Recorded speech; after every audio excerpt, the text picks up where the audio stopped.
نحمده نحمده نحمده ونصلي على رسوله الكريم أما بعد فأعوذ بالله من الشيطان الرجيم بسم الله الرحمن الرحيم ربنا لا تزغ قلوبنا بعد إذ هديتنا وهب لنا من لدنك رحمة إنك أنت الوهاب انک انت الوہاب انک انت الوہاب۔ السلام علیکم ورحمۃ اللہ وبرکاتہ۔ سورہ بقرہ کا ہم آغاز کر چکے ہیں اور اس سے پہلے ہم نے سورہ فاتحہ کو سمجھا۔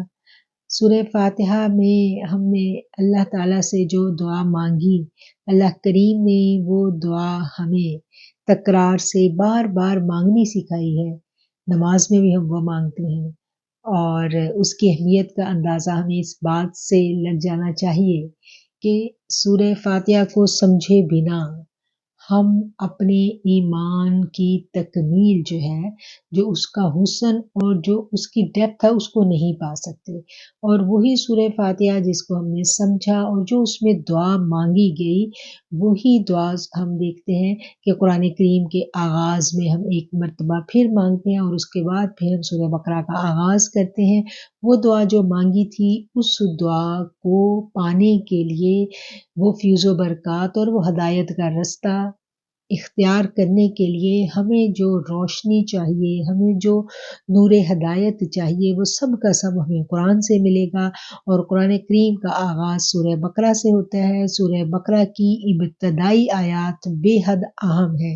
پچھلی لیکچر میں ہم نے اس کی پہلی 4 آیتوں پر کو پڑھا اور ان کو سمجھنے کی کوشش کی، اور انہی آیات کے بارے میں کچھ مزید سوالات تھے۔ آج ہم انہی آیات کو دوبارہ سے ریوائز کریں گے، اور جو کچھ آپ کو سمجھنے میں مشکل پیش آئی ہے، میں کوشش کروں گی اور اللہ کریم سے دعا کروں گی کہ اللہ تعالیٰ میرے الفاظ میں وہ تاثیر دے دے، میرے الفاظ کو وہ قوت دے دے کہ یہ الفاظ آپ کے ذہنوں کے جو ابہام ہیں، جو آپ کو سمجھنے میں مشکل آ رہی ہے، ان ابتدائی آیات کو اللہ تعالیٰ اس کو دور کرے۔ تو ہم ان ابتدائی آیات کو دوبارہ سے پڑھتے ہیں، پھر اس کے بعد ہم آگے چلیں گے۔ بسم اللہ الرحمن الرحیم۔ الف لام میم ذالک الکتاب لا ریب فیہ ھدی للمتقین۔ الف لام میم حروف مقطعات۔ ذالک الکتاب لا ریب فیہ، اس کتاب میں کوئی شک نہیں ہے۔ ھدی للمتقین، یہ ہدایت ہے پرہیزگاروں کے لیے، یہ ہدایت ہے متقین کے لیے۔ ہم نے اس کو پچھلی دفعہ اس آیت کو جب ہم نے پڑھا تو ہم نے اس کے ساتھ قرآن کی ایک دوسری آیت تھی، ہم نے اس کو بھی یہ پڑھا تھا کہ جس میں اللہ تعالیٰ فرماتے ہیں کہ قرآن جو ہے یہ ہدایت ہے للمتقین، متقین کے لیے، اور قرآن جو ہے وہ ہدایت ہے للناس، لوگوں کے لیے بھی۔ تو اس بات سے تھوڑا سا آپ لوگوں کو سمجھنے میں کچھ دشواری آ رہی تھی، جس کے اوپر آپ لوگوں کے جو سوالات میرے تک جو فیڈ بیک آئی، جو میسیجز آئے، اس سے مجھے معلوم ہوا کہ ابھی اس چیز کو ہمیں مزید الیبوریٹ کرنے کی ضرورت ہے کہ قرآن جو ہے یہ ہدایت متقین کے لیے کیسے ہے، اور ھدی للناس، عام لوگوں کے لیے یعنی عوام الناس کے لیے بھی یہ ہدایت ہے، اور متقین کے لیے بھی یہ ہدایت ہے۔ تو اس فرق کو ہم مزید آج الیبوریٹ کرنے کی کوشش کریں گے۔ اللہ تعالیٰ فرماتے ہیں نا قرآن میں وَلَقَدْ يَسَّرْنَا الْقُرْآنَ لِلذِّكْرِ فَهَلْ مِن مُدَّكِرٍ، اور ہم نے قرآن کریم کو سمجھنے کے لیے آسان کر دیا، تو پس کیا کوئی ہے جو سوچے سمجھے۔ پھر اللہ کہتے ہیں لَوْ أَنزَلْنَا هَٰذَا الْقُرْآنَ عَلَىٰ جَبَلٍ لَّرَأَيْتَهُ خَاشِعًا مُّتَصَدِّعًا مِّنْ خَشْيَةِ اللَّهِ وَتِلْكَ الْأَمْثَالُ نَضْرِبُهَا لِلنَّاسِ لَعَلَّهُمْ يَتَفَكَّرُونَ، اور اگر ہم قرآن کو کسی پہاڑ پر نازل کرتے تو آپ اسے دیکھتے کہ وہ اللہ کے خوف سے جھک کر پھٹ جاتا، اور ہم یہ مثالیں لوگوں کے لیے بیان کرتے ہیں۔ وَتِلْكَ الْأَمْثَالُ، اور ہم یہ بیان کرتے ہیں یہ مثالیں لوگوں کے لیے، کس لیے لوگوں کے لیے بیان کرتے ہیں؟ لعلہم یتفکرون، تاکہ وہ اس بات پر غور و فکر کریں۔ قرآن کریم کی ایک ایک آیت جو ہے وہ ہمیں دعوت دیتی ہے کہ اس پر ہم غور و فکر کریں۔ جو جو ہم قرآن پر غور و فکر کرتے چلے جاتے ہیں، ہمارے ذہنوں میں نئے سے نئے دریچے اللہ کے نور سے اس آیت کو سمجھنے کے لیے واہ ہوتے چلے جاتے ہیں، اور ہمیں وہ آیات جن کو سمجھنے پر ہم جتنی زیادہ ایفرٹ کرتے ہیں وہ ہمیں اتنی زیادہ فہم و ادراک جو ہے وہ ہمیں دے دیتی ہیں وہ آیات۔ تو آج جب ہم دیکھتے ہیں ان آیات کو سمجھنے کی، جب ہم کوشش کرتے ہیں کہ ھدی للناس اور ھدی للمتقین، ان کا فرق جو ہے وہ کیا ہے، تو ہم قرآن ہی کی کچھ اور آیات کو سامنے رکھتے ہیں۔ اس تناظر میں پھر ہم ان آیات کو سمجھیں گے۔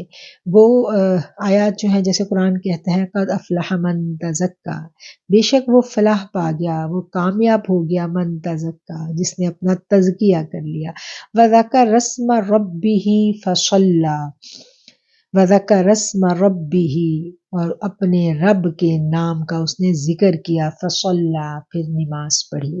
اس آیت پر جب ہم غور کرتے ہیں تو ہمیں معلوم ہوتا ہے کہ عبادت کی دو اقسام ہیں۔ کیسے؟ یعنی ایک عبادت وہ ہے جو تزکیہ سے پہلے کی عبادت ہے، اور دوسری عبادت کیا ہے؟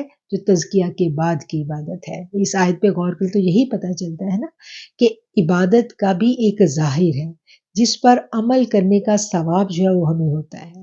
جیسے قرآن کریم ہے، یہ عوام الناس کے لیے ہے، تو کیسے عوام الناس کے لیے ہے کہ جو بھی اس قرآن کو اپنے ہدایت کے لیے پڑھے گا، خلوص نیت کے ساتھ پڑھے گا، اس کو یہ فیض یاب کرے گا۔ اگر کوئی قرآن کو صرف اس لیے پڑھتا ہے کہ یہ اس کے دل کو تسکین دے، یہ اللہ کے الفاظ ہیں اور اس کو ثواب ملے، تو قرآن کیا کرے گا؟ قرآن اس کے دل کو تسکین دے گا، اس کے ایمان کی جو قوت ہے وہ بڑھے گی، اور نیکیاں اس کو ملیں گی، اور جنت کا رستہ جو ہے اس کے لیے آسان ہو جائے گا۔ اور ظاہری بات ہے جو جنت کا رستہ ہمیں اللہ نے بتایا ہے، اس رستے پر چلنے کے لیے ہمیں نیک اعمال کی ضرورت ہے، اور قرآن کا ایک ایک حرف جو ہے وہ ہمیں نیکیاں دیتا ہے، ہمارے نیک اعمال میں اضافہ ہوتا ہے۔ ہم خلوص نیت کے ساتھ پڑھتے ہیں تو کیا ہے، ہمیں ہدایت بھی ملتی ہے، ہمیں روشنی بھی ملتی ہے، ہمارا باطن بھی روشن ہوتا ہے۔ پھر دوسری تھوڑا سا اسے اگلا سٹیپ آ جاتا ہے۔ یہ تو سب سے انیشیل لوگ ہیں نا جن کو ابھی صرف انہوں نے عربی پڑھنی سیکھی ہے، ابھی انہوں نے ترجمہ نہیں پڑھا، ابھی انہیں یہ نہیں پتا کہ اس عربی کے اندر کیا ہے، یعنی احکامات تک وہ نہیں پہنچے، ابھی وہ صرف ریڈنگ پر آئے ہیں۔ تو ریڈنگ والوں کو کیا ہے؟ ریڈنگ والوں کو نیکیاں مل رہی ہیں، اور اس نور سے ان کا باطن منور ہو رہا ہے، ان کے ایمان کو جلا مل رہی ہے۔ ٹھیک ہے، ایمان قوت پکڑتا ہے۔ اب اس سے ایک اگلا سٹیپ آ گیا، اس سے اگلا سٹیپ کیا آ گیا کہ جب انہوں نے اس کے ظاہر کو پڑھا تو انہوں نے کہا ہم ترجمہ بھی پڑھیں، تو جب انہوں نے ترجمہ پڑھا تو ان کو پتہ چلا کہ قرآن کریم میں تو پورا زندگی گزارنے کا طریقہ بتا دیا، اس میں تو احکامات ہیں۔ انہوں نے ان احکامات پر عمل کرنا شروع کیا، تو جب احکامات پر عمل کرنا شروع کیا تو زندگی بدل گئی، اور زندگی جو ہے وہ اللہ کی شریعت کے جو قوانین ہیں وہ زندگی میں انہوں نے نافذ کرنا شروع کر دیے۔ تو کیا ہے کہ جب زندگی میں شریعت کا نفاذ ہو جاتا ہے تو پھر زندگی جو ہے وہ اللہ کے قوانین کے تحت گزرنے لگتی ہے، اور زندگی انسان کی جو زندگی ہے وہ اس کا مسلمان ہونا ہے وہ اس کو فائدہ دینے لگتا ہے، اور وہ اللہ کی رضا کے رستے پر چل پڑتا ہے۔ اب کیا ہے، وہ جب اللہ کی رضا کے رستے پہ چلا، اس نے اپنے شب و روز قرآن کے مطابق کر لیے، اس نے اپنا اوڑھنا بچھونا قرآن کو بنا لیا، اپنے ذات پہ اپنے گھر پہ قرآن کے قوانین کو نافذ کر لیا، تو پھر کیا ہے کہ پھر اس کے لیے جنت کا رستہ مزید آسان ہو گیا، اور اس کے لیے اس کی قبر روشن ہوگی، اس کو جنت ملے گی، اس کو دنیا میں بھی آسانیاں ملے گی۔ اب یہ دوسری ایک کیٹیگری آ گئی، اس سے اگلا سٹیپ آ گیا۔ پہلا سٹیپ کیا تھا؟ نیکیاں ملی، دل کو روشنی ملی، دل کو قرار ملا، دل کو تسکین ملی، جنت کا رستہ ملا۔ دوسرا کیا ہے؟ دوسرا جنت کا رستہ مزید آسان ہو گیا، زندگی میں مزید اللہ کا اور اللہ کے رسول اللہ صلی اللہ علیہ وسلم کا مزید قرب مل گیا۔ اب کیا ہے کہ یہ تو ایک قرآن کا ظاہر جو ہے یہ ہو گیا، قرآن ہدی للناس، جو بھی پڑھے گا، جو بھی اس کو پڑھے گا خلوص نیت کے ساتھ، اس کے لیے یہ اس کو ہدایت دے گا۔ اور ہدایت کیا ہے؟ یہ والی ہدایت ہے کہ وہ اس ہدایت کی روشنی میں پھر کیا ہے، جنت تک کا سفر جو ہے وہ آسانیوں کے ساتھ طے کرنے میں کامیاب ہو جائے گا۔ اب دیکھیں کہ اللہ تعالیٰ جو ہے وہ قرآن ہی میں کہتے ہیں کہ یا ایھا الذین آمنو، اے لوگو جو ایمان لے کے آئے ہو، آمنوا اتقوا اللہ، اللہ سے ڈرو، تقوی اختیار کرو، وابتغوا الیہ، اور تم تلاش کرو اس کی طرف وسیلہ وجاہدوا فی سبیلہ، اور تم جد و جہد کرو فی سبیلہ لعلکم تفلحون، فی سبیلہ، اس کے رستے کی طرف، لعلکم تفلحون، تاکہ تم کامیاب ہو جاؤ، تاکہ تم بامراد ہو جاؤ، تاکہ تم فلاح پالو، لعلکم تفلحون، شاید کہ تم فلاح پالو۔ یہ دونوں معنی میں جو ہے ہمیں اس کے دو معنی ملتے ہیں، امید ہے کہ تم فلاح پاؤ گے، دوسرا معنی ہمیں ملتا ہے کہ شاید کہ تم فلاح پاؤ، تاکہ تم فلاح پاؤ۔ یہ تمام کے تمام لعلکم تفلحون، اس کا ترجمہ جو ہے یہ ہمیں ان تینوں انداز میں جو ہے وہ ملتا ہے۔ اب کیا ہے کہ ایمان والے جو ہیں وہ ایمان تو لے آئے، ان کو اللہ پر یقین تو ہو گیا کہ اللہ ہمارا ایک ہے، اور ہم اللہ کے بتائے ہوئے جو دین اسلام ہے ہم نے اس کی پیروی کرنی ہے، اور اسی کی پیروی کرنے میں ہماری نجات ہے، وہی ہے نا ایمان والا۔ اب ایمان والے کو اللہ کیا کہہ رہا ہے؟ اب اس سے کچھ مزید ڈیمانڈ ہو رہی ہے۔ کیا ڈیمانڈ ہو رہی ہے؟ کہ اللہ سے ڈرو، اللہ کا تقوی اختیار کرو۔ اب پہلے تو وہ ایمان لے آیا اور نیکی کے کام کر رہا ہے، اب اس سے مزید ڈیمانڈ کیا ہو رہی ہے؟ اب اس کو مزید اللہ آگے بڑھانا چاہ رہا ہے، کہہ رہا ہے کہ اسی پہ اکتفا نہیں کرنا۔ ظاہر کیا ہے؟ ظاہری پر اکتفا نہیں کرنا، مزید جد و جہد کرنی ہے، مزید جد و جہد کرنی ہے، اور کیا کرنا ہے کہ تلاش کرنا ہے، جو مزید مجاہدہ کرنا ہے اور تلاش کرنا ہے وسیلہ۔ جب ہم ان لفظوں پہ غور کرتے ہیں، غور و فکر کرتے ہیں، اور ہم اپنے جو اسلاف ہیں، جو ان کی تفاسیر جب ہم پڑھتے ہیں، تو انہوں نے جو ان الفاظ کی تفاسیر لکھی ہے، اس سے ہمیں پتہ چلتا ہے کہ ایمان والا جو ہے جب وہ اللہ کے رستے پر چل نکلتا ہے تو پھر اللہ تعالیٰ یہ چاہتا ہے کہ یہ اور آگے بڑھے، اور آگے بڑھے۔ بالکل اس کی مثال جو ہے، جن لوگوں نے تصوف کورس کیا ہے ان لوگوں کو یاد ہوگا کہ اس کی مثال میں ہم نے بیان کیا تھا کہ جیسے دودھ ہے، دودھ میں بہت فائدہ ہے، دودھ جو ہے ہم انسانوں کے لیے ایک فائدہ مند چیز ہے، اور جب دودھ ہمیں دیا جاتا ہے تو کیا ہے کہ یہ اس کے ظاہری فوائد بھی ہمیں پتہ ہے، ہم دودھ کو استعمال کرتے ہیں۔ اب ایک شخص ہے وہ کیا کرتا ہے کہ وہ دودھ کو لیتا ہے اور لے کے اس کا دہی جما لیتا ہے۔ اب اس کی جو پراپرٹیز ہے وہ چینج ہو گئی، جب وہ دہی بنا تو اس کا ذائقہ بھی چینج ہو گیا، اس کی تاثیر بھی چینج ہو گئی، اس کا استعمال بھی چینج ہو گیا، ٹھیک ہے۔ اب وہ چائے بنانے کے کام نہیں آئے گا، وہ کسی اور کام آئے گا۔ اور اس کے بعد کیا ہے؟ اس کے بعد اگلا مرحلہ آ گیا۔ اب اس نے نیکسٹ کیا کیا کہ اس نے اس کو جو ہے وہ بلویا۔ جب اس نے اس کو بلویا تو اس میں سے تو مکھن نکل آیا۔ اب جب مکھن اس نے الگ کر لیا اور چھاچھ جو ہے، اب دیکھیں جو مکھن تو الگ کر لیا تو چھاچھ بھی تو کام کی چیز ہے، اس کو بھی استعمال کیا۔ اب چھاچھ استعمال ہو گئی تو مکھن جو ہے وہ بچ گیا۔ اب وہ چاہ رہا ہے کہ اس کو بھی پرزرو کر لے، اس کا بھی کمال حاصل کر لے۔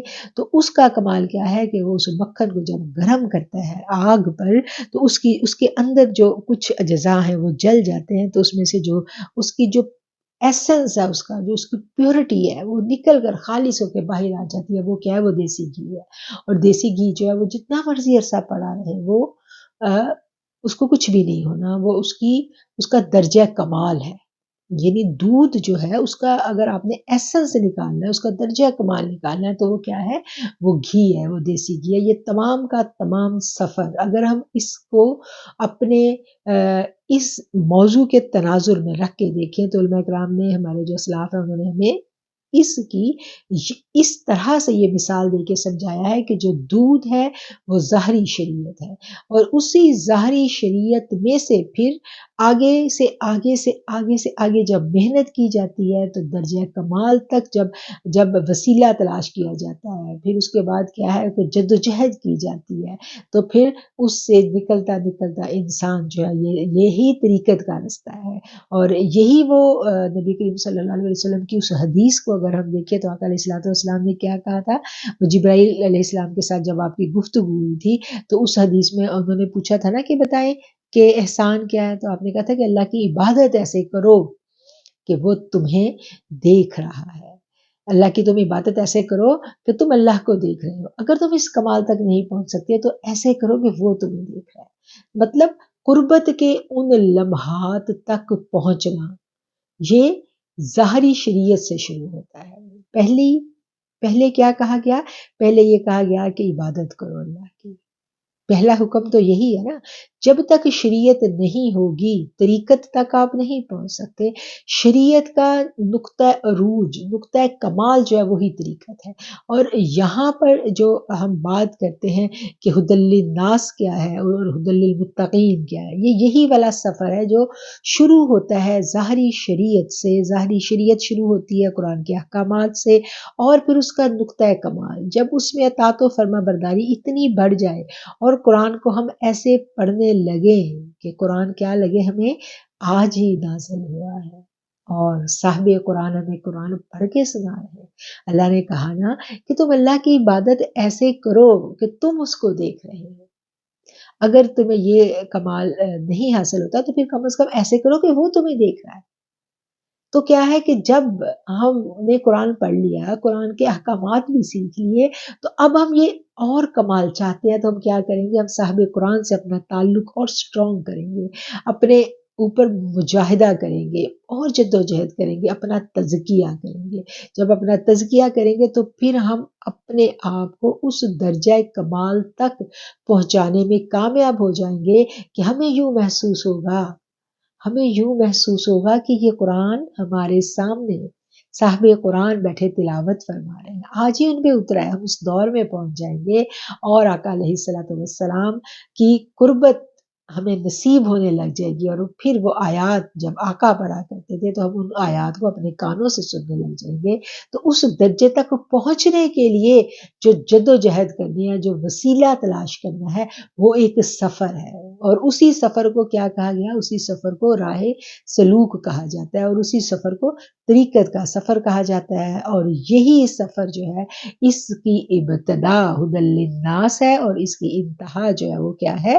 ہدی للمتقین ہے۔ یہ تقوی کی راہ جب اختیار کر لی جاتی ہے تو دھیرے دھیرے تقوی وہاں تک لے جاتا ہے جہاں پر پھر کیا ہے کہ پھر عبادت ایسے کرو کہ تم اللہ کو دیکھ رہے ہو، اور اس کے لیے کیا ہے کہ یہ سب کچھ ممکن نہیں ہے جب تک کہ وسیلہ نہ مل جائے، اور وسیلہ ایسے ہی نہیں ملے گا، وسیلے کے لیے کیا حکم آیا ہے؟ وسیلہ تلاش کرو، ڈھونڈنا پڑے گا، اس کے لیے سٹرگل کرنی پڑے گی، اور جب پھر وسیلہ تلاش کر لیا، کوئی ایسا ہمیں مل گیا، کوئی ایسا ہمیں اللہ کا نیک بندہ مل گیا کہ جس نے یہ سفر اپنی کسی نہ کسی طرح جو یہ سفر طے کر چکا ہے، ٹھیک ہے، تو پھر کیا ہے کہ پھر اس کی زیر نگرانی، زیر تربیت جو ہے پھر مجاہدہ کیا جاتا ہے، پھر کوشش کی جاتی ہے، اور جو مجاہدہ جو ہے اس کے بنا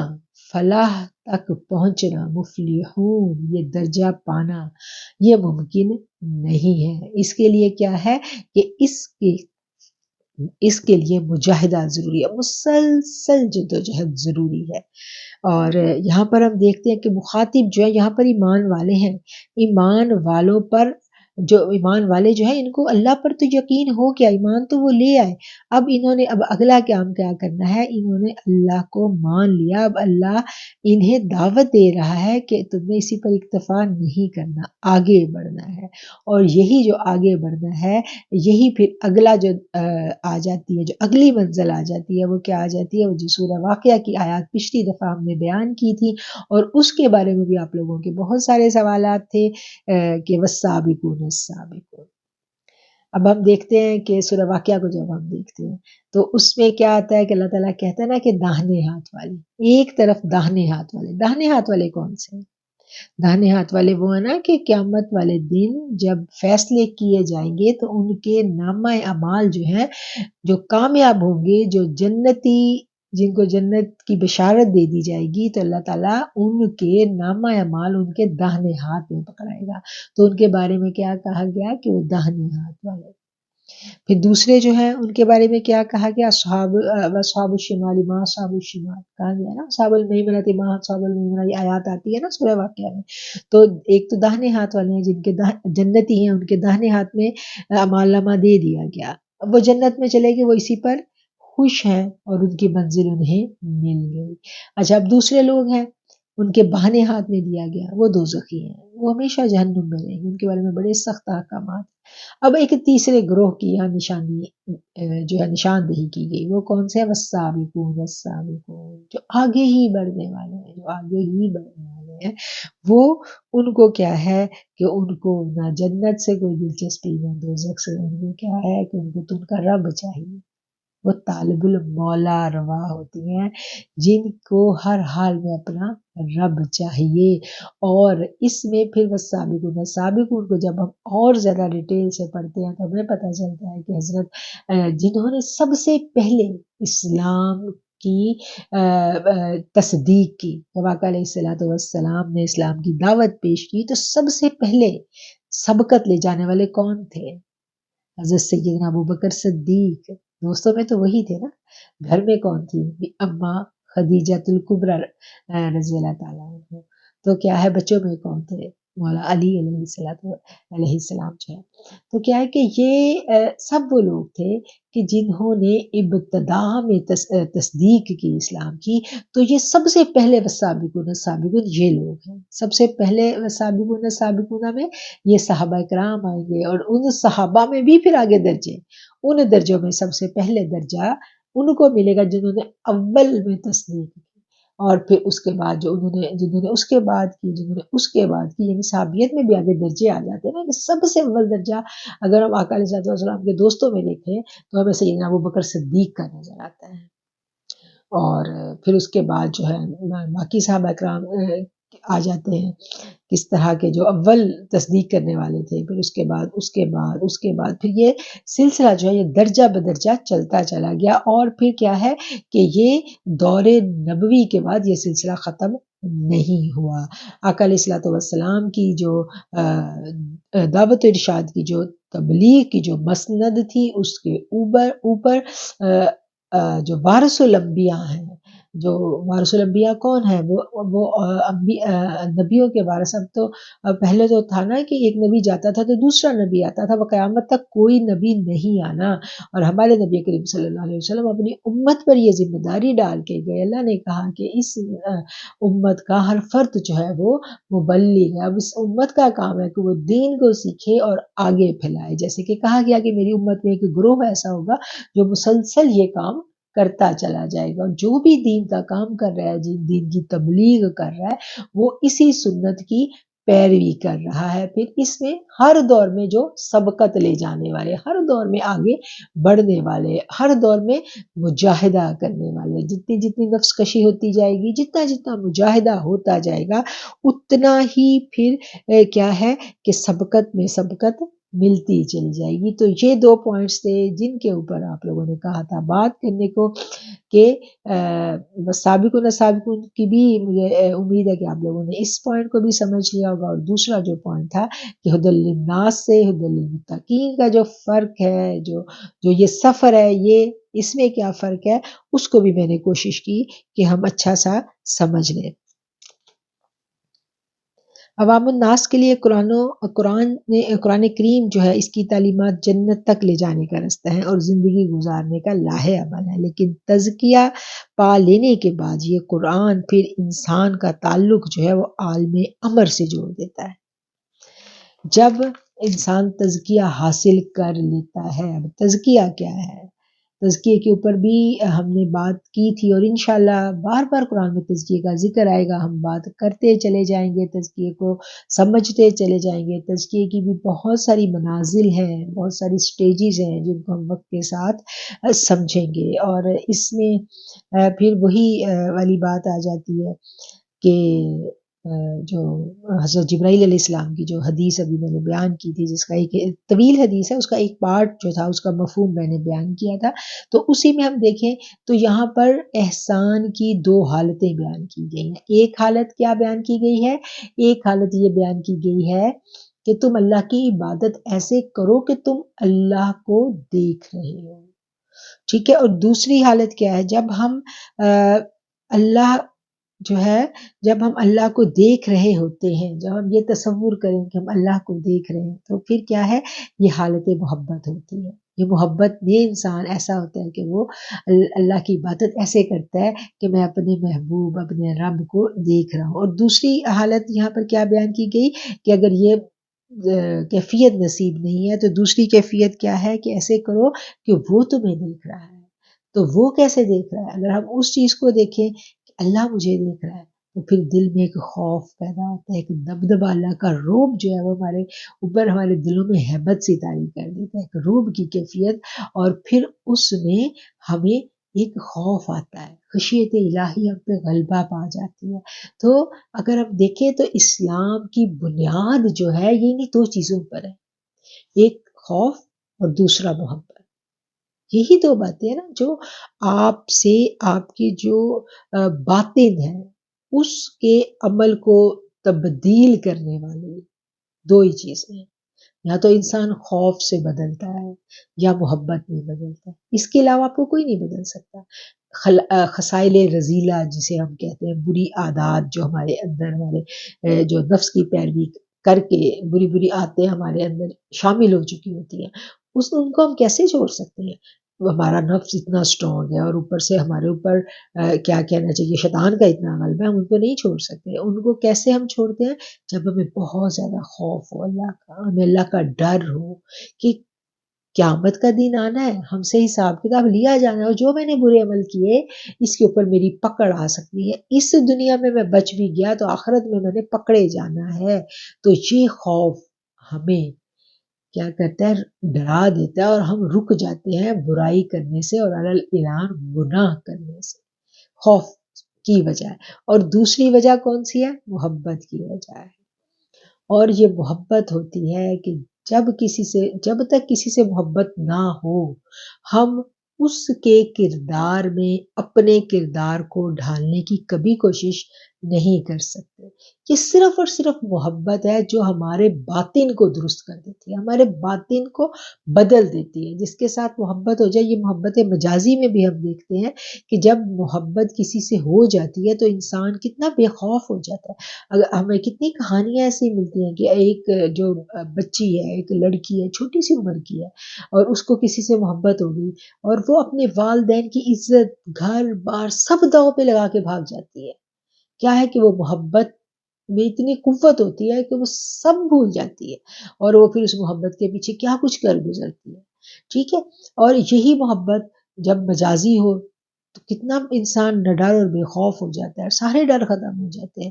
اور مال کی محبت آپ سے کیا کچھ کروا دیتی ہے، مال کی محبت میں انسان کہاں تک چلا جاتا ہے کہ جیل کی سلاخوں کے پیچھے بھی چلا جاتا ہے، وہ چوری کرتا ہے، وہ قانون کو توڑتا ہے، اس کو پتہ ہے اگر وہ پکڑا گیا تو اس کی سزا موت ہے۔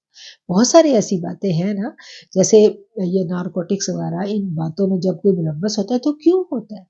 یہ غیر قانونی جتنے کام آپ کرتے ہیں انسان، تو وہ کس لیے کرتے ہیں؟ مال کی محبت میں کرتے ہیں نا، کہ ایک دفعہ ہم یہ غلط کام کر لیں تو ہمیں بہت سارا مال مل جائے گا، اور پتہ ہے کہ اگر پکڑے گئے تو زندگی بھی نہیں شاید بچے گی، لیکن وہ کر گزرتے ہیں صرف مال کی محبت۔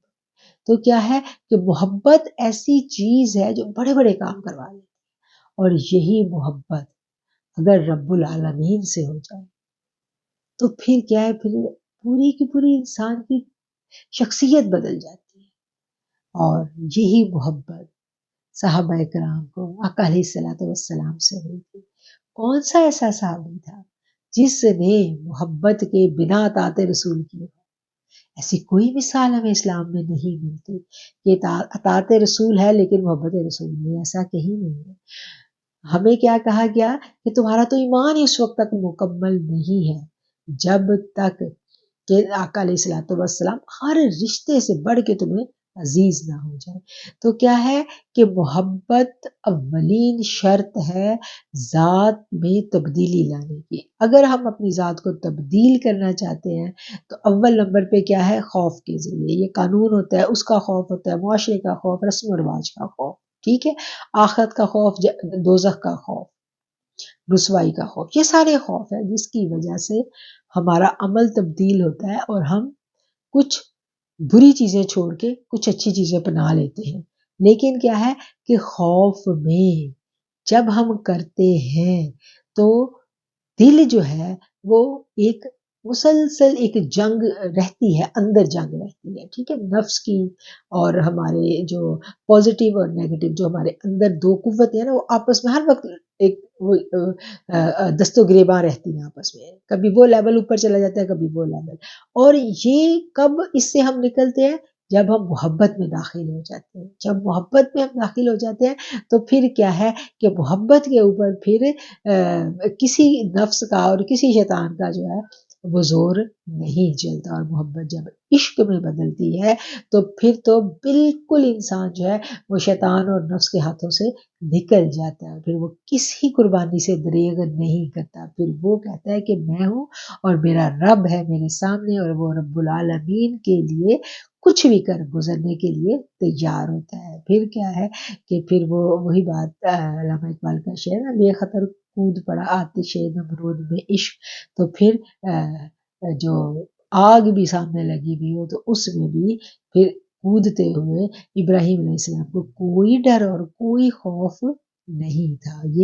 یہ کنڈیشن جو ہے وہ محبت سے ہی نصیب ہوتی ہے۔ اور اگر ہم دیکھیں تو ایمان والوں کو خشیت الہی سے نکال کر محبت میں اور پھر محبت سے عشق میں جو لے جانے کا جو یہ پورا جو سفر ہے، اسی سفر کو کیا ہے کہ ہم کہتے ہیں نا کہ یہ سلوک کا سفر ہے، یہی تصوف ہے۔ اور تقویٰ کی بنیاد بھی یہی ہے۔ انسان کے خزائل رذیلہ جو ہے وہ صرف دو وجہ سے ہی چھوٹ سکتے ہیں، وہ ابھی ہم نے جو بات کی وہی اسی بات کو ہم اگر اس طرح سے سمجھیں کہ خوف جو ہے یہ شریعت ہے اور محبت جو ہے یہ طریقت ہے، کہ جتنا خوف میں ہم اپنا عمل تبدیل کریں گے اللہ کے خوف سے، ہم اپنی خصائل رذیلہ چھوڑیں گے، 5 وقت کی نماز پڑھیں گے، اپنی زندگی کو اللہ کے احکامات کے تابع کر لیں گے، یوں کیفیت ہماری ہوگی کہ اللہ ہمیں دیکھ رہا ہے۔ تو یہ کیا ہے؟ یہ شریعت ہے۔ اور یہی ولی وہ ہے کہ ہدی للناس، یہ ہر کوئی کر سکتا ہے اللہ، لیکن ہدی للمتقین کیا ہے؟ یہ پھر اس سے اگلا درجہ ہے۔ پھر کیا ہے کہ پھر گویا عبادت اللہ کی ایسے کرو کہ تم اسے دیکھ رہے ہو، اور جب تم دیکھ رہے ہو تو پھر وہی جو محبت کا جو رستہ ہے وہی اہل طریقت کا رستہ ہے۔ جب تک انسان حالت خوف میں رہتا ہے، قرآن کے ظاہر تک رہتا ہے، اس وقت تک وہ قرآن کے باطن کو نہیں پا سکتا، کیونکہ کیا ہے کہ اس نے قرآن کو پڑھنا ہے کس لیے؟ نیکیاں اکٹھی کرنے کے لیے۔ اس نے کیا کرنا ہے؟ اس نے کہنا ہے میں نے اتنا قرآن پڑھا، میں نے اتنے سپارے آج پڑھے تو مجھے اتنا ثواب ملا۔ اچھا، ثواب مل بھی رہا ہے، وہ اس کا سفر جاری ہے۔ اچھا، دوسرا کیا ہے کہ وہ قرآن کو پڑھ رہا ہے احکامات کے لیے، کہ سارے احکامات اس نے سیکھنے اور ان احکامات کو اپنی زندگی میں اس نے شامل کرنا ہے، اور ان احکامات کو شامل کر کے اس نے کیا کرنا ہے کہ اس نے اپنی آخرت کو سیو کر لینا ہے کہ میں حالت ایمان میں ہی جاؤں گا دنیا سے۔ یہ تو ہو گیا جب تک انسان خوف میں رہتا ہے تو اس وقت تک اس کا عمل جو ہے وہ اللہ کے احکامات کے تابع رہتا ہے۔ جب خوف الہی جو ہے یہ محبت الہی میں بدل جاتا ہے تو پھر قرآن کا باطن سمجھ میں آتا ہے۔ یہ بات بڑی پوائنٹ کی ہے، اس پوائنٹ کو آپ غور کریں تو بہت کچھ آپ کے اوپر کھلے، کہ جب انسان خوف الہی سے محبت الہی میں داخل ہوتا ہے، یعنی جب اللہ کی محبت میں، پہلے تو وہ عبادت کس لیے کر رہا تھا؟ اللہ کے ڈر سے۔ 5 نمازیں فرض ہیں، شریعت میں وہ ہم نے پڑھنی ہے. جب تک ہم فجر میں اٹھ رہے ہیں ہم خوف میں ہیں. جب دل یہ چاہے کہ ہم تہجد میں بھی اٹھیں، اور وہ نماز جو ہم پہ فرض نہیں ہے، لیکن اس وقت اللہ کے قرب کے لمحات کی لذت جو ہے ہمیں اس سے آشنائی حاصل ہو جائے، تو سمجھ لیں کہ ہم نے محبت میں قدم رکھ دیا. یہ ابتدا ہو گئی محبت کی. تو اہل محبت جو ہیں وہ تو محبت میں نماز پڑھتے ہیں نا. پھر ان کی نمازیں جو ہیں پھر ایسے ہی تو نہیں تھا کہ وہ پوری پوری رات کھڑے رہتے تھے اللہ کے آگے، ان کے پاؤں میں ورم آ جاتے تھے اور ان کو پتہ ہی نہیں چلتا تھا. محبت کی نمازیں تو وہ ہے نا، نماز قائم کرنا تو وہی ہے کہ جب رب کے ساتھ آپ کا جو ہے قلب جو ہے وہ جڑ جائے اللہ کی یاد کے ساتھ، اور سینٹر میں کچھ بھی حائل نہ رہے، صرف کیا ہے کہ رب ہو، رب کی سامنے روبرو انسان کو اپنی حضوری جو ہے، اپنا حاضر ہونا، اپنا موجود ہونا، اس کا احساس ہو جائے، تو پھر محبت جو ہے وہ انسان کے دل میں کہہ لیں کہ اب اس نے جڑ پکڑ لی ہے. اب وہ محبت کا جو بیج بویا گیا، اب اس بیج نے تناور درخت بننا ہی بننا ہے. وہ سلطان بہو نے کہا ہے نا کہ اندر بوٹی مشک مچایا. تو جب یہ اللہ کی محبت کی بوٹی ہمارے قلوب میں لگ جاتی ہے، الف اللہ چبے دی بوٹی، وہ سنا ہوگا نا سب نے کلام. تو جب یہ محبت کی بوٹی ہمارے اندر لگ جاتی ہے تو پھر یہ مشک مچاتی ہی مچاتی ہے. پھر وہ جب مشک مچاتی ہے تو پھر اللہ سے قربت کے لمحات انسان ڈھونڈتا ہے. پھر اس کا جی چاہتا ہے کہ 5 نمازیں تو میں بھاگ دوڑ کے پڑھ رہا ہوں، تو میں ایک اور ایکسٹرا نماز پڑھوں، میں تہجد پہ اٹھوں. پھر وہ نوافل ڈھونڈتا ہے. پھر وہ کہتا ہے چلو میں سونے سے پہلے بھی ٹائم ہے کچھ نفل پڑھ لوں، میں کچھ نوافل شکرانے کے پڑھ لوں. پھر اس کو مسلے پہ سکون آنے لگتا ہے. پھر اس کا عبادت میں دل بھیگنے لگتا ہے. پھر وہ ان لوگوں کی تلاش میں رہتا ہے جن سے مل کے وہ اللہ کی باتیں کرے. پھر اس کو وہ محافل اچھی لگنے لگتی ہیں جہاں پر اللہ کا ذکر ہوتا ہے. پھر وہ دوستیاں اس سے چھٹ جاتی ہیں جو اسے اللہ سے دور کرتی ہیں. پھر اس کو صرف اور صرف وہ دوستیاں اس کی اللہ کے لیے ہونے لگتی ہیں. تو یہ تبدیلی انسان کے اندر بتدریج آنی شروع ہو جاتی ہے. کب ہوتی ہے؟ جب وہ محبت الہی میں داخل ہو جاتا ہے. تو قرآن کا باطن اسی وقت سمجھ میں آئے گا نا جب ہمیں ہمارے دل میں اللہ کی محبت پیدا ہو جائے گی. اور محبت کیا کرتی ہے؟ محبت انسان کے دل سے ہر غیر کا خوف نکال دیتی ہے. انسان ہر خوف سے بے نیاز ہو جاتا ہے. اللہ کہتا ہے نا کہ وَذَكَرَ اسْمَ رَبِّهِ فَصَلَّى، اور اپنے رب کے نام کا ذکر کرو اور تم نماز پڑھو. پھر کیا ہے کہ پھر کہیں تو انسان کا جی چاہتا ہے کہ وہ ذکر کی محافل میں بیٹھے. ذکر کی جو محفل ہے، جو اللہ کے نام کا جو ذکر کرنا ہے، اس سے کیا ہوتا ہے؟ اس سے انسان کا جو باطن ہے وہ روشن ہوتا ہے، اس کا باطن منور ہوتا ہے، اور انسان کے دل میں اللہ کی جو محبت ہے وہ زور پکڑتی ہے.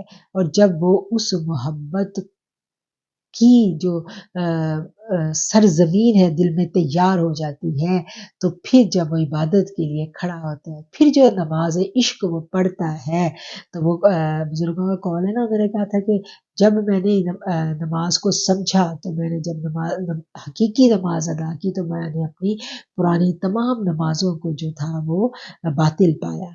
ہمیں بزرگوں کے ایسے اس طرح کے کئی اقوال ملتے ہیں نا. اور ہم بھی جب دیکھیں کہ جب ہمیں اپنی نماز کی سمجھ آتی ہے تو ہمیں پتہ چلتا ہے کہ پچھلی نمازیں کیا تھی ہماری.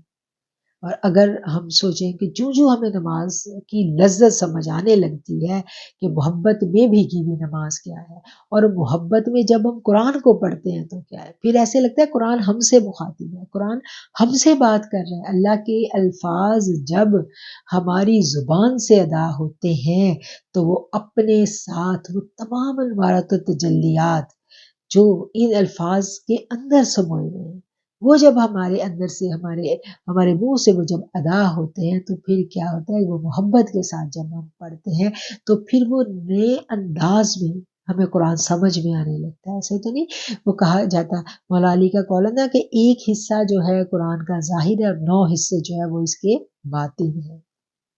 تو پھر قرآن کسی اور انداز میں ہمیں سمجھ آنے لگتا ہے، پھر قرآن سے جی لگنے لگتا ہے. پھر قرآن کی ایک ایک آیت پر کیا ہے کہ ہم غور و فکر کرتے ہیں. پھر قرآن کو ہم صرف اس لیے نہیں پڑھتے کہ ہم نے بہت ساری نیکیاں حاصل کرنی ہیں، پھر ہم قرآن کو اس لیے پڑھتے ہیں کہ اس سے ہمیں سرشاری ملتی ہے، ہمیں خدا کا قرب ملتا ہے، ہمیں ایسے لگتا ہے کہ خدا ہم سے خود باتیں کر رہا ہے اور ہم خدا کی ان باتوں کو سمجھنے لگتے ہیں. وہ سارے اشارے کنائے جو اللہ تعالیٰ کبھی کھول کے بیان کرتا ہے، کبھی اشارے کنائے میں بیان کرتا ہے، پھر وہ ساری باتیں جو ہیں وہ ہمیں سمجھ آنے لگتی ہیں. اور یہ کب ہوتا ہے؟ جب محبت دل میں گھر کر جاتی ہے. یہ کہا جاتا ہے نا کہ جس طرح علم جو ہے، علم کے 2 حصے ہیں نا، ایک ظاہری علم ہے جو ابھی میں نے بیان کیا کہ ظاہری علم کیا ہے، شریعت کا علم ہے، جس کی مثال جو ہے وہ ہم نے بھی دودھ سے دی تھی کہ جیسے دودھ ہے. اور باطن کیا ہے کہ باطن جو ہے اس کا ایسنس ہے. اور پرانے وقتوں میں بھی کیا تھا کہ دین کا علم جو ہے ظاہری شرعی علم، اس کو حاصل کرنا تو ہم سب پہ فرض ہے. ٹھیک ہے، تو اس کو حاصل کرنے کے لیے کیا ہوتا تھا، مدرسے تھے، اسکول ہیں، یونیورسٹیز ہیں جیسے آج کے دور میں. تو حضرت شیخ عبد القادر جیلانی کو بھی جب ہم دیکھتے ہیں تو انہوں نے ویسے تو شیخ عبد القادر جیلانی جو ہے یہ طریقت کے امام کے طور پر بھی ہم ان کو پہچانتے ہیں نا. تو لیکن جب ہم ان کی حیات مبارکہ کو پڑھتے ہیں تو ہمیں پتہ چلتا ہے کہ وہ تو بچپن ہی سے انہوں نے کس طرح مدرسے میں اور ادارے میں تعلیم حاصل کی. اور بغداد کی بہت بڑا مدرسہ تھا جس کو اب یہ کہتے ہیں کہ یونیورسٹی کا درجہ دے دیا گیا. اس مدرسے میں جو تھا حضرت شیخ عبد القادر جیلانی نے اپنی تمام ظاہری جو شرعی علوم تھے انہوں نے مدرسے سے حاصل کی. اور جب اپنی شرعی علوم کی جو تعلیم تھی وہ مکمل ہو گئی تو پھر شیخ عبد القادر جیلانی جو ہے وہ ابو سعید مبارک کی خانقاہ میں گئے اور پھر وہاں سے انہوں نے باطنی جو سلوک کی منازل تھی وہ طے کی. باطنی تربیت ان کو کہاں سے ملی؟ ابو سعید مبارک کی خانقاہ سے. تو خانقاہیں ہوا کرتی تھی جہاں پر پھر جو فارغ التحصیل طلبہ جو ہوتے تھے وہ خانقاہ میں ان کی پھر تربیت کی جاتی تھی. علم کیا کرتے ہیں؟ قرآن کیا دیتا ہے؟ قرآن ہمیں خبر دیتا ہے، ہمیں بتاتا ہے، قرآن پرانے قصے سناتا ہے، قرآن ساری باتیں ہمیں قرآن بتاتا ہے. لیکن جو قرآن ہمیں بتاتا ہے اس کا مشاہدہ پھر کیا ہے؟ پھر اس کا مشاہدہ جب تک وہ خبر ہے ہمارے اوپر یقین کی وہ کیفیت طاری نہیں ہوگی. وہ خبر ہے نا، اللہ کہتا ہے الہاکم التکاثر حتی زرتم المقابر. کثرت نے جو ہے اس کثرت کے شوق میں تمہیں غفلت میں ڈال دیا تاکہ تم نے قبروں کی زیارت کر لی. قرآن کہتا ہے نا. تو کیا ہے کہ ہم کثرت میں بھاگے دوڑے جا رہے ہیں. اب موت کا وقت آ گیا ہے. اب اس کثرت میں ہر چیز کی کثرت، ہر چیز کی کثرت ہمیں چاہیے. مومن کے بارے میں کہا گیا کہ ایک وادی بھی مل جائے سونے کی بھری ہوئی تو وہ دوسری کی تمنا کرے گا. تو کیا ہے کہ اسی طرح نیکیوں کا سفر ہے. نیکیاں ہم کرتے چلے جائیں، پڑھتے چلے جائیں، نیکیوں میں ہم آگے بڑھتے چلے جائیں. لیکن جب تک ہم خوف سے نکل کر اپنی عبادت کو محبت میں نہیں لے کے جائیں گے تب تک ہم رب کے قرب کی منازل طے نہیں کر پائیں گے. تب تک کیا ہے قرآن ہمارے اندر نہیں اترے گا. کہا جاتا ہے نا کہ بڑے خوبصورت قرآن پڑھنے والے ہوں گے لیکن قرآن ان کے حلق سے نیچے نہیں اترا ہوگا. تو قرآن حلق سے نیچے کب اترتا ہے؟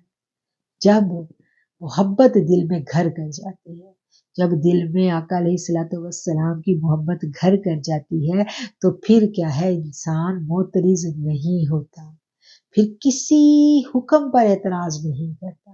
قرآن کے بہت سارے احکامات ہیں نا. تو آج ہم دیکھتے ہیں قرآن کا کتنا علم ہے، کتنا علم ہے. ہر طرف علم ہی علم ہے نا قرآن کا. اور کیا ہے؟ ہر طرف اعتراض ہی اعتراض ہے. اب اسی بات پہ آپ دیکھیں جائیداد کے مسائل آتے ہیں نا قرآن میں. وراثت کا قانون آتا ہے کہ جو ہے جب کوئی شخص دنیا سے چلا جاتا ہے تو اس کی جو وراثت ہے اس کو تقسیم کرنے کا پورا قانون قرآن نے دیا ہے. بیوی کو اتنا ملے گا، بیٹے کو 2 حصے ملیں گے، بیٹی کو 1 حصہ. تو اب اس پہ کتنے اعتراضات اٹھتے ہیں کہ کیوں بیٹی کو 1 حصہ ملے گا، بیٹے کو 2 کیوں ملیں گے. کتنے اعتراض کرنے والے ہیں. لیکن کیا صحابہ نے کبھی اعتراض کیا؟ جو معترض ہونا ہے یہ محبت کی کینچی ہے، اس چیز کو ہم سمجھ رہے ہیں کہ جس نے اعتراض کیا پھر اس کے دل سے محبت نکل جاتی ہے۔ محبت میں اعتراض نہیں ہوتا، محبت میں صرف اطاعت ہوتی ہے۔ جب رب کا حکم آ گیا، جب رب کا حکم آ گیا کہ بیٹی کو ایک حصہ ملنا ہے تو آ گیا، اس پہ اعتراض کی کوئی گنجائش رہ ہی نہیں جاتی۔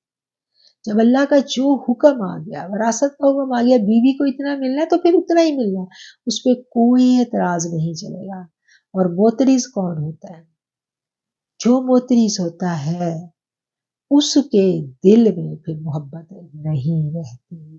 پھر کیا ہوتا ہے؟ پھر ایک وقت آتا ہے کہ اس کے دل کا نفاق ظاہر ہو جاتا ہے۔ ہم آقا علیہ الصلوۃ والسلام کے دور میں جاتے ہیں تو صحابہ کرام کی زندگیوں کو ہم دیکھتے ہیں، وہ کبھی اعتراض نہیں کرتے تھے۔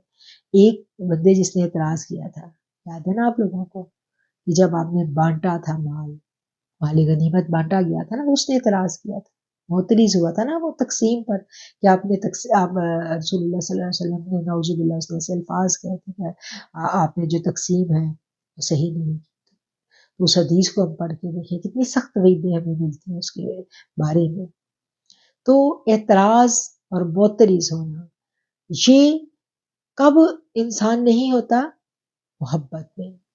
محبوب کی ہر شے انسان آنکھیں بند کر کے یقین کرتا کہ یہ میرے رب کا حکم ہے۔ میرے رب نے کہہ دیا کہ فرشتے ہیں تو ہیں، میرے رب نے کہہ دیا کہ فرشتے جو ہیں وہ کرامن کاتبین تمہارے کندھوں پہ بیٹھے ہوئے ہیں، تو بس ہم نے مان لیا کہ کرامن کاتبین ہمارے کندھوں پر بیٹھے ہوئے ہیں۔ اور میرے رب نے کہہ دیا کہ فرشتے تمہاری حفاظت کر رہے ہیں۔ ہم دیکھتے ہیں نا کہ اب ابھی اگلی آیتوں میں جب فرشتوں کے بارے میں ہم پڑھیں گے تو ہمیں پتہ چلے گا کہ کتنے فرشتے ہمارے ساتھ ہیں۔ 10 فرشتے دن کو ہیں، 10 فرشتے رات کو ہیں، 20 فرشتے ٹوٹل۔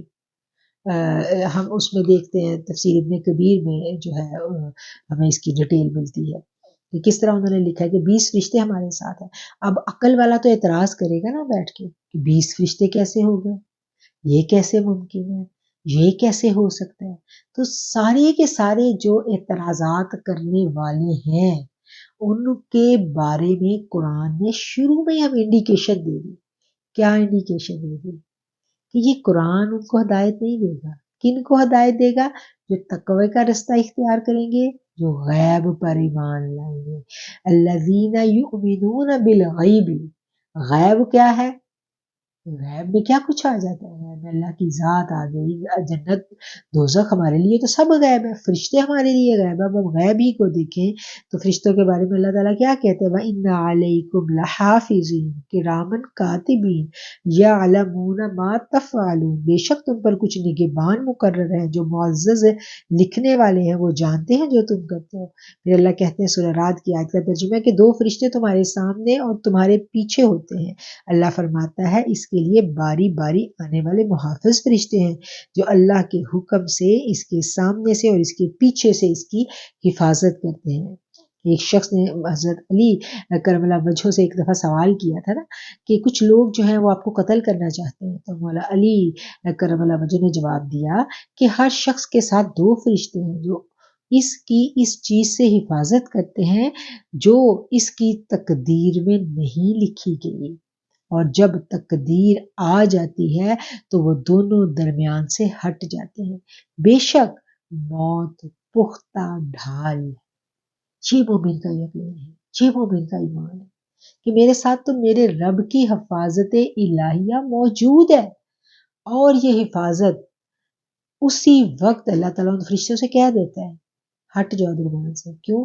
کہ اب اس کی تقدیر میں جو لکھا ہوا ہے وہ اس کو ملنے والا ہے۔ یعنی اگر کوئی تقدیر میں کوئی نقصان کسی موضوع جو ہمیں پتہ چلتا ہے نا کہ یہ فرشتے جو ہیں مختلف احادیث سے ہمیں ان کے بارے میں پتہ چلتا ہے کہ وہ کس طرح جو شیاطین جنات جو ہیں ان سے حفاظت کرتے ہیں، اور موذی جانوروں سے وہ انسان کی حفاظت کرتے ہیں، اور کس طرح وہ ہر وقت انسان کے ساتھ ہے۔ تو پھر جو تقدیر میں جب لکھا ہوا آ جاتا ہے تو پھر اللہ کیا دیتا ہے، پھر وہ فرشتے ہٹ جاتے ہیں، پھر وہ جو تکلیف جو برائی اس انسان کو پہنچنی ہوتی ہے وہ پہنچ جاتی ہے۔ تو جب وہ پہنچ جاتی ہے تو پھر اس کے بارے میں جو ہے اللہ تعالیٰ نے ہمیں دعائیں بھی سکھائی ہیں. اب ہم یہ کہیں کہ بس یہ تو تقدیر میں لکھا ہوا مل کے ہی رہے گا، تو وہ جو دعائیں جو ہم وطر میں دعا مانگتے ہیں اس میں کیا ہے، اللہم اہدنا فیمن ہدیت وعافنا فیمن عافیت وبارک لنا فیمن اعطیت وقنا شر ما قضیت، کہ اللہ تو اس شر سے ہمیں اپنی حفاظت میں لے لے جو تو نے ہمارے لیے لکھ دی. تو لکھی ہوئی تقدیر بھی کیا ہے، دعا سے ٹل سکتی ہے، تو اس کے لیے ہمیں دعائیں مانگتے رہنا چاہیے. پھر جو ہے یہ تو وہ فرشتے ہیں نا 20 جو ہر وقت ہمارے ساتھ موجود ہیں، ہر کے ساتھ ہے، مسلمان کے ساتھ بھی ہے، نان مسلم کے ساتھ بھی ہے. مسلمان ہونا یا غیر مسلم ہونا یہ تو ہمارا مسئلہ ہے نا، اللہ کی تو وہ بھی مخلوق ہے. جنہوں نے کلمہ نہیں پڑھا میرے رب کی ہی مخلوق ہے، اور میرا رب ان کو رزق دے رہا ہے، میرے رب کی حفاظت ان کے بھی ساتھ ہے. ایسا نہیں ہے کہ ان کے ساتھ کرامن کاتبین نہیں ہے، ایسا نہیں ہے کہ ان کے ساتھ حفاظت کے، ان کے ساتھ بھی سب کچھ ایسے ہی چل رہا ہے. ٹھیک ہے. اب کیا ہے کہ مومن کے لیے پھر کیا ہے کہ کچھ آیات ہمیں بتائی گئی، کچھ قرآن کی سورتوں کی آیتیں ہمیں بتائی گئی، کچھ دعائیں ہمیں بتائی گئی ایکسٹرا کہ جن کو ہم پڑھتے ہیں تو ان کے لیے کہا گیا ہے کہ جب وہ آیتیں وہ دعائیں جب ہم پڑھیں تو وہ اور فرشتوں کی تعداد بڑھ جاتی ہے. پھر حفاظت کے مزید فرشتے کہاں کہاں تک، کتنی کثیر تعداد میں حفاظت کے فرشتے جو ہیں وہ آ جاتے ہیں. پھر ملائکہ کا نزول ہونے لگتا ہے انسانوں پر، جیسے جب قرآن پڑھا جاتا ہے، قرآن کی محافل ہوتی ہیں، ذکر کی محافل ہوتی ہیں، جب اکٹھے بیٹھ کے ہم قرآن کی اور ذکر کی محافل کا اہتمام کرتے ہیں تو پھر کیا ہے کہ پھر ایکسٹرا فرشتے آتے ہیں. وہ ایکسٹرا فرشتے ایکسٹرا ہمیں بینیفٹس دے کے جاتے ہیں، ایکسٹرا اللہ کی حفاظت ہمارے ساتھ آ جاتی ہے.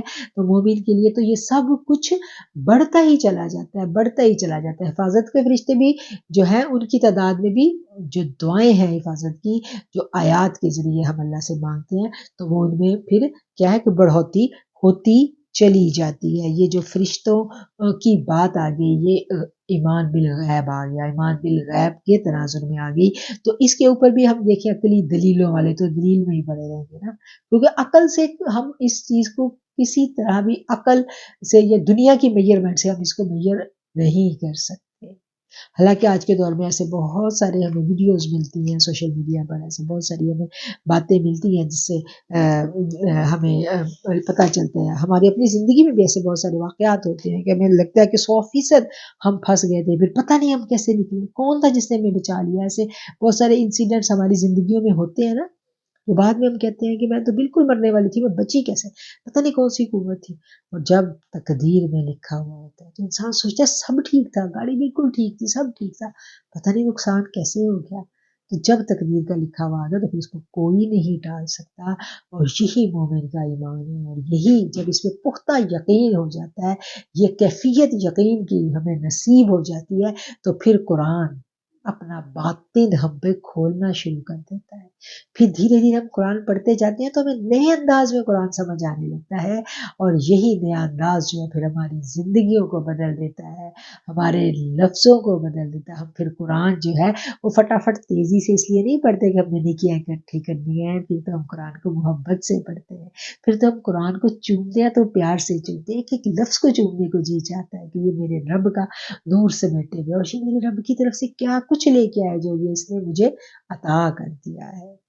تو اللہ تعالیٰ کیا کہہ رہے ہیں، الذین یؤمنون بالغیب، وہ لوگ جو ایمان لائے غیب پر، ویقیمون الصلاۃ، اور وہ نماز کو قائم کرنے والے ہیں، ومما رزقناہم ینفقون، اور جو کچھ ہم نے ان کو رزق دیا وہ اس میں سے خرچ کرتے ہیں. اس چیز کو بھی ہم نے پچھلی دفعہ بہت ڈیٹیل سے سمجھ لیا تھا کہ رزق سے مراد صرف اور صرف مال و دولت نہیں ہے، اس سے مراد وہ تمام نعمتیں ہیں جو اللہ نے ہمیں دی ہیں.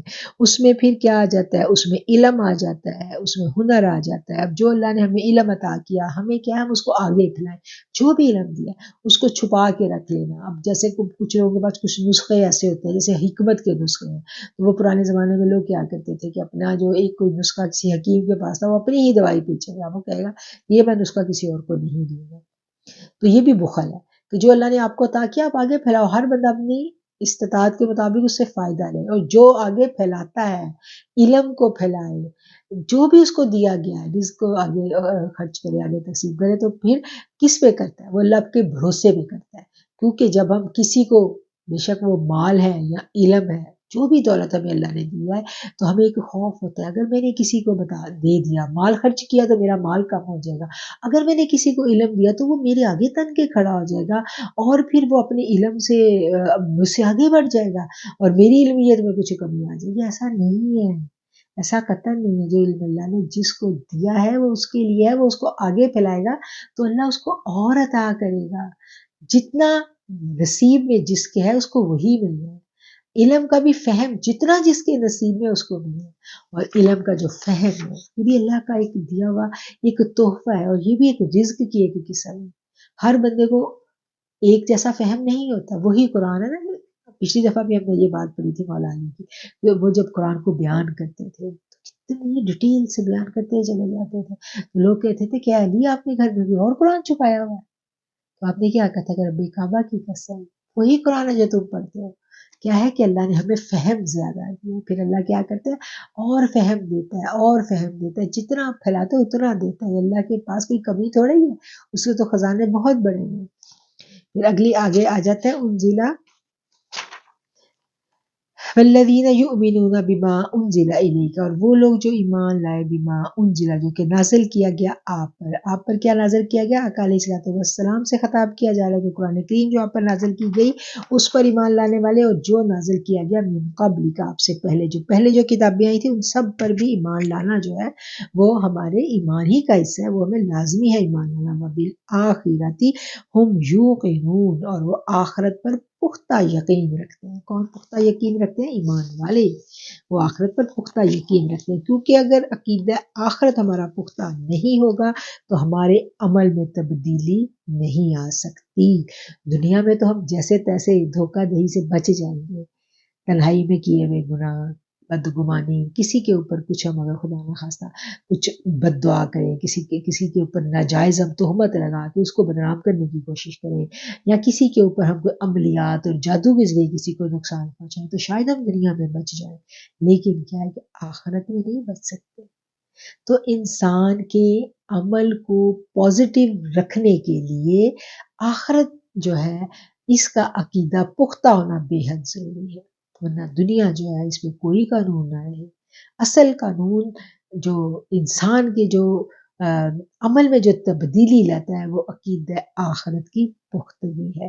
تو کیا ہے کہ ابھی ہم نے جو قرآن کی ابتدائی آیات پڑھی، ان آیات کی اہمیت کو ہم نے سمجھنا ہے کہ اگر ہم چاہتے ہیں کہ ہم قرآن سے کما حقہ استفادہ حاصل کریں تو اس کے لیے کیا ضروری چیزیں ہمیں بتائی گئی؟